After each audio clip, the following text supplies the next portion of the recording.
오늘은 김호중 관련해 비밀스러운 비하인드를 하나 언급해 보도록 하겠습니다.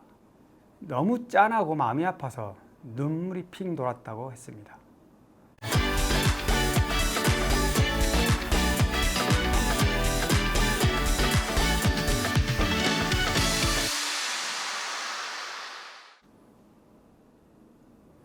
안녕하십니까.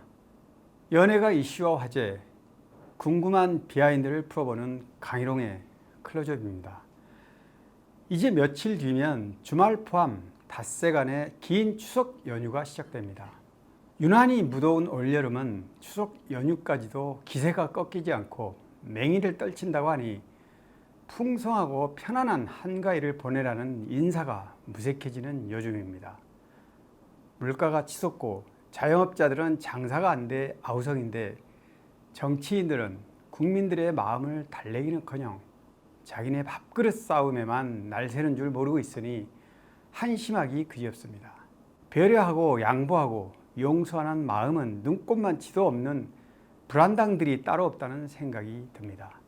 이런 가운데 날씨까지 도와주지 않으니 교통사고로 구속 재판 중인 김호중을 걱정하고 바라보는 아리스 팬들은 올 추석 연휴가 어느 때보다 더 심란할지도 모르겠습니다. 오늘은 김호중 관련해 비밀스러운 비하인드를 하나 언급해 보도록 하겠습니다. 김호중은 이달 말 결심 공판 기일이 잡혀 있는데요. 선배 가수 진성이 추석 연휴를 앞두고 김호중을 만났습니다. 소속사도 모르게 조용히 면회하고 온 것인데요. 제가 어제 진성의 추석 연휴 이후 스케줄을 확인하던 차에 아주 우연히 이 사실을 알게 됐습니다. 소식을 듣고 진성에게 전화를 했더니 처음엔 화들짝 놀라며 면회 사실 자체를 함구하려고 했습니다. 혹시라도 어떤 불필요한 오해가 생길까 싶어 매우 조심스러워하는 눈치였습니다. 연예인들 중에서는 진성이 첫 면회였다고 하는데요. 가요계 여러 후배 가수들 중에서도 김호중은 그가 각별히 아끼는 후배였다는 사실도 처음 알았습니다. 어차피 면회한 사실을 알게 된 마당에 김호중을 만난 얘기를 좀 물어봤습니다. 정색하고 말을 아끼던 그가 막상 김호중 얘기를 꺼내면서 말투가 달라졌습니다. 긴 한숨을 내쉬더니 첫마디에 너무 짠하고 마음이 아파서 눈물이 핑 돌았다고 했습니다. 김호중이 먼저 울먹거렸고 울지 말라고 위로하다 결국 진성도 눈물을 쏟아야 했습니다. 진성은 김호중을 보면서 죄는 미워도 사람은 미워하지 말라는 말이 가장 먼저 떠올랐다고 합니다. 또 무대 위에서 훨훨 날아야 할 김호중이 어쩌자고 그런 모습으로 자신 앞에 서 있는지 실감이 안 났다고도 했습니다.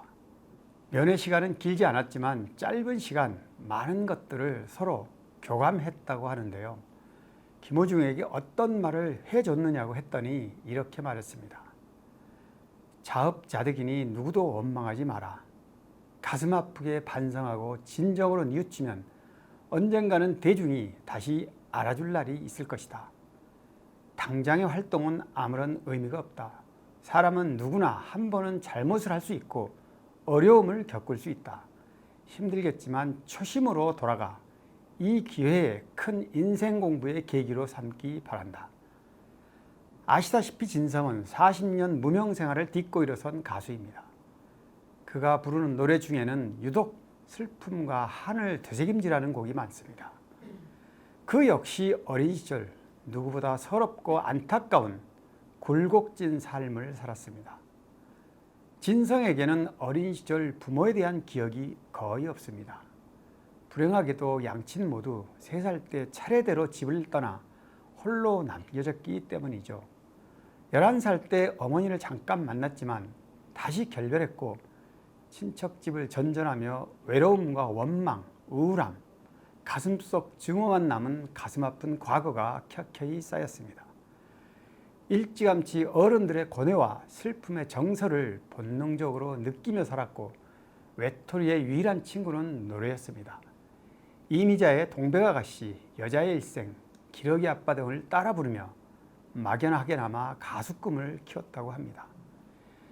김호중을 면회하고 따뜻한 조언을 해준 사람이 다른 사람이 아닌 진성이라는 점에서 더 공감이 가는지도 모르겠습니다. 어쩌면 김호중은 면회실에서 진성을 보자마자 부모나 가족을 만난 것처럼 설움이 북받쳐 눈물을 흘렸을 수도 있습니다. 추석 연휴가 지나면 곧 진행될 재판 관련 얘기를 조금 해보겠습니다. 김호중은 오는 30일 결심 공판과 보석 신문을 앞두고 있습니다. 보석 신문을 앞두고 처음으로 반성문을 제출했다는 소식입니다. 보석과 관련해 소속사와 법률 대리인 측은 여론을 의식한 듯 매우 보수적으로 해석하고 말을 아끼는 편이지만 법조계 관계자들의 말을 종합하면 상황이 바뀌어 보석이 인용될 가능성에도 무게가 실리는 분위기입니다.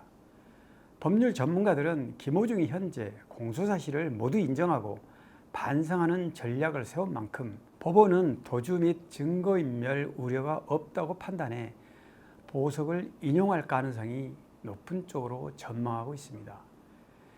재판부의 보석 허가의 가장 큰 고려 요소는 도망이나 증거인멸에 대한 염려입니다.